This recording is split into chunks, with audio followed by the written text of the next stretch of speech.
उच्च न्यायालयात किंवा सर्वोच्च न्यायालयात एखादी सुनावणी झाली आणि त्याचा एक वेगळा निकाल लागला तर तो ऐतिहासिक मानला जातो किंवा त्याचं सायटेशन निघतं, त्याचा संदर्भ स्थानिक न्यायालय घेतात, म्हणजे ज्यामध्ये कनिष्ठ न्यायालय आणि सत्र न्यायालय घेतात.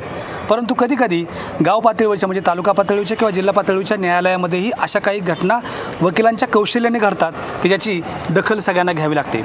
बारामतीत एक पोलिसांची चूक म्हणा किंवा एक तांत्रिक दोष किंवा तांत्रिक थोडीशी चूक की त्याच्यामुळं नेमकं काय घडलं याच्याविषयी आपण माहिती घेणार आहोत. मी आहे सुप्रसिद्ध बारामतीचे फौजदारी वकील सचिन वाघ आणि त्यांचे सगळे सहकारी आहेत. बारामतीमध्ये एका जामिनाच्या संदर्भात आपण बोलतोय. एक अशी घटना घडली आणि जामीन मिळाला आरोपीला, नेमकी काय घटना आहे?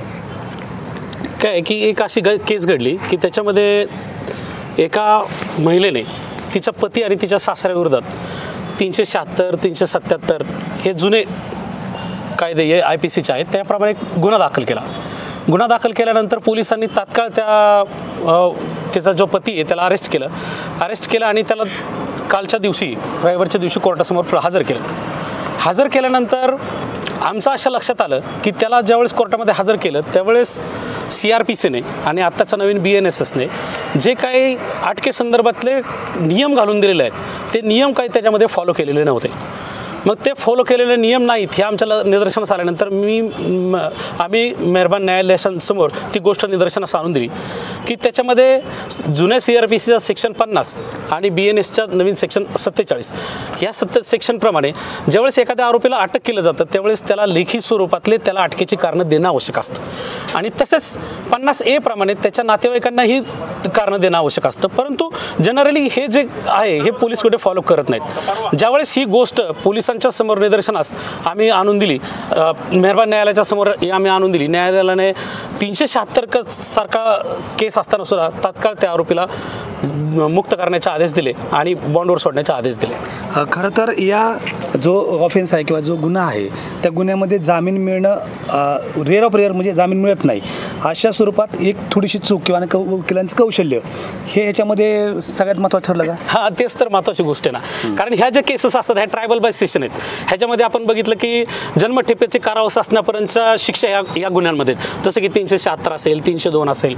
जरी गुन्हा कुठला असला तरी त्याला काही नियम घालून दिलेले आहेत. ह्याच्या बाबतीत 2 केस महत्त्वाच्या सुप्रीम कोर्ट आणि हायकोर्टमध्ये चाललेल्या आहेत. त्याच्यामध्ये पंकज बन्सल नावाची एक केस आहे आणि जी सुप्रीम कोर्टला डिसाईड झाली होती. त्याच्यामध्ये असं सांगितलं होतं की आरोपीला जरी अटक केलं तरी अटकेचे जे काही तुम्हाला नियम घालून दिले तुम्ही सगळे पाळले पाहिजेत.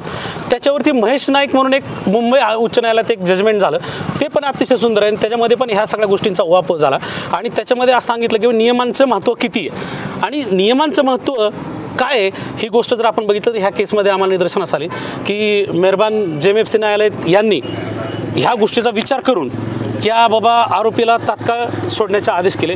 ही छोटी गोष्ट नाही. तसं बघितलं तर खरं तर हे 47A किंवा 50A तुम्ही जे म्हणतात BNSचे नुसार तर ते काय नेमकं आहे, कशा प्रकारची नोटीस असते? ती नोटीस म्हणजे काय की आरोपीला अरेस्ट केल्यानंतर त्यांनी फॉर्म दिलेला आहे. फॉर्ममध्ये कॉलम 8 दिलेला आहे की कॉलम 8मध्ये त्यांनी दिलेलं आहे की बाबा त्याच्यामध्ये आरोपीला नोटीस तुम्ही अटक का केली याचे कारणं दिले पाहिजेत की तू असा गुन्हा केलेला आहे त्याच्यामध्ये तुला अटक का करावी लागली या सगळ्या प्रकारचे त्याला सांगितलं पाहिजे. आणि 50A म्हणजे त्याच्या नातेवाईकांना इन्फॉर्म केलं पाहिजे.